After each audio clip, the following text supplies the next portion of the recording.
Olubadan tìlú Ìbàdàn jáde sọ̀rọ̀ o ẹ̀yin èèyàn bẹ́ẹ̀ ni wọ́n fi ọ̀rọ̀ ńlá wọ́n fi ránṣẹ́ sí gómìnà ìpínlẹ̀ Ọ̀yọ́ ìyún ẹnjìníà Seyi Makinde àti ààrẹ Bọ́lá Ahmed Tinubu lórí ọ̀rọ̀ tó wáyé lórí local government area bí wọ́n ti ṣe jí àwọn ọmọ kéékèèké gbé àtàwọn olùkọ́ wọn. Bẹ́ẹ̀ ni wọ́n bá wọn sọ ilé tó jẹ́ òkodoro ọ̀rọ̀ àwọn ìgbésẹ̀ tí wọ́n nílò láti gbé láti rí dájú pé irú nǹkan báyìí kò tún wáyé ní ìpínlẹ̀ Ọ̀yọ́ mọ́ pàápàá jùlọ nílẹ̀ Yorùbá. Ẹ̀yin èèyàn mi ẹ dákun dábàá ẹ súnmọ́ bí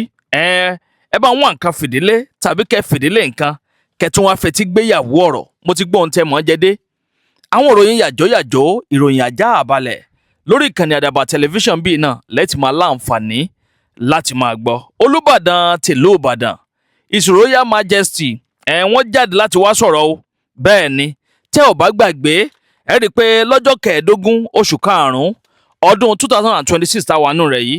ìyún 15th of May 2026 ni àwọn agbébọn àwọn afẹ̀mí ẹni ṣòfò àwọn ajínigbé gbowó lọ́wọ́ ẹni ni wọ́n ya bo iléèwé mẹ́ta ọ̀tọ̀ọ̀tọ̀ lẹ́gbẹ̀ẹ́ Ògbómọ̀ṣọ́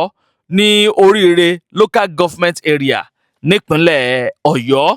níbi tí wọ́n ti jí àwọn ọmọ kéékèèké àwọn ọmọléèwé tí wọ́n ti jí wọn gbé àti àwọn olùkọ́ tí ń lọ síbi 5 ni wọ́n sọ wípé wọ́n jí gbé wọnú igbó lọ. Tẹ́ ò bá gbàgbé níjẹta yìí ni ariwo gbòde kan làwọn èèyàn jójójó ni wọ́n ń yọ̀ nínú wọn ń dùn wípé wọ́n ti yọ̀ǹda àwọn tí wọ́n jí gbé àwọn ọmọ ológun wọ́n ṣe gudugudu méje yàyà mẹ́fà láti rí dájú pé wọ́n dòòlà ẹ̀mí àwọn tí wọ́n jí gbé ní ìpínlẹ̀ Ọ̀yọ́. Àmọ́ kábíyèsí Ọba Rashida Ladoja wọ́n jáde láti wá sọ̀rọ̀ lórí ọ̀rọ̀ yìí. Bẹ́ẹ̀ ni wọ́n sọ eléyìí tó jẹ́ òkodoro ọ̀rọ̀ sí ẹnjìníà Seyi Makinde gómìnà tìpínlẹ̀ Ọ̀yọ́ wípé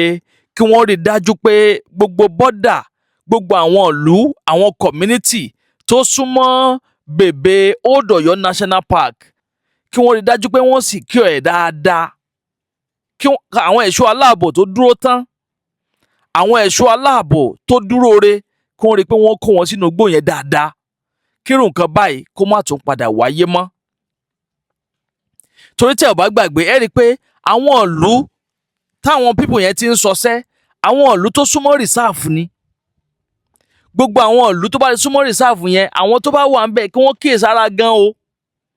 Ọlọ́mọdé àfọjọ́ ọlọ́jọ́ lọ ọlọ́mọdé ń jí wa gbé o. Gbogbo ẹ̀yin tẹ́ bá néèyàn sáwọn ìlú tó súnmọ́ rìsáàfù ẹ sọ fún wọn kó wà careful kó dẹ̀ wà vigilant gidi gan torí ibẹ̀ yẹn ó easy fáwọn afẹ̀míṣòfò yẹn láti penetrate through inú gbó old reserve yẹn old national park yẹn Old Ọ̀yọ́ National Park. Ẹ̀yin mẹ́lẹ́kọ̀ọ́ yẹn bá ń pín kínní káàkiri lógúnlógún lọ́gbọ̀nlọ́gbọ̀n ẹ máa bá ń bò sí àṣà ẹ máa bò kárakára bẹ́ẹ̀ náà ní kí a bá mi bò káàkiri tààràtàrà. Wọ́n ní adequate security gbọ́dọ̀ wà níbẹ̀ yẹn adequate one láti go against reoccurrence adoption tó wáyé yẹn kírun nǹkan bá yẹn kó má tún wáyé mọ́. Wọ́n ń fi ọ̀rọ̀ yìí wọ́n fi ránṣẹ́ sí ààrẹ Bọ́lá Ahmed Tinubu àti gómìnà ìpínlẹ̀ Ọ̀yọ́ ẹnjìníà Seyi Makinde láti rí dájú pé wọ́n dúró re wọ́n gbé ìgbésẹ̀ eléyìí tó yè koro láti rí dájú pé nǹkan báyìí kò tún wáyé mọ́ ní ìpínlẹ̀ Ọ̀yọ́. Ẹ̀yin èèyàn mi mú ní sáré fi tó yín létí ni gẹ́gẹ́ bí ìlérí táwa ṣe fún yín bíi pé àníjẹ́ kójú yín fọ́ bẹ́ẹ̀ náà láti ń jẹ́ kí tiyín di sí gbogbo àwọn ìṣẹ̀lẹ̀ tí bá ń ṣẹlẹ̀ káàkiri ilẹ̀ wa pàápàá jùlọ nílẹ̀ Yorùbá tiwa ń bí. Ẹ̀yin tẹ́ bá ń bá kàn ní ìpàdé fúngbà àkọ́kọ́ tẹ́ ò tí ì follow wa àbẹ́ ò tí ì subscribe ẹ bá ń tẹ follow button tàbí subscribe button tí ń bẹ nísàlẹ̀ fọ́nrán yìí aago kélébé kan náà ń bẹ notification bell ni wọ́n ń pè òun gangan ní ó máa ta yín lólobó ní gbogbo kúùgbà tàbá ti ń ju fọ́nrán sórí ìlàyé ẹ ṣeun tẹ́ ń gbọ́ wa ẹ kú kalẹ̀. Tested and trusted kí mò ń sọ̀rọ̀ ń pa ẹ̀ capable tẹ́ bá ń gbọ́ ikú kí n pa kíre àrùn kì í ṣe kínu àwa méjèèjì la pàdé pẹ̀lú capable tajà akílà ń gbó akílà òde òjìyàn kan bá mi pé kíre wọn lọmọkùnrin tí ò bá lè tẹ àtẹ̀kànlẹ̀ gbọ̀ngbọ̀ngbọ̀n capable ni o ṣẹ̀kan sùn 1 minute man 2 minute man kò sí yẹn mọ́ capable lè tí a fi ewé àti egbò ṣe capable anáyàn pa ẹ̀rọ á bá obìnrin yẹn kò dẹ̀ sí side effect kankan ewé àti egbò la fi ṣe capable. capable by the way ó yà kó di capable gbà kan jẹ́.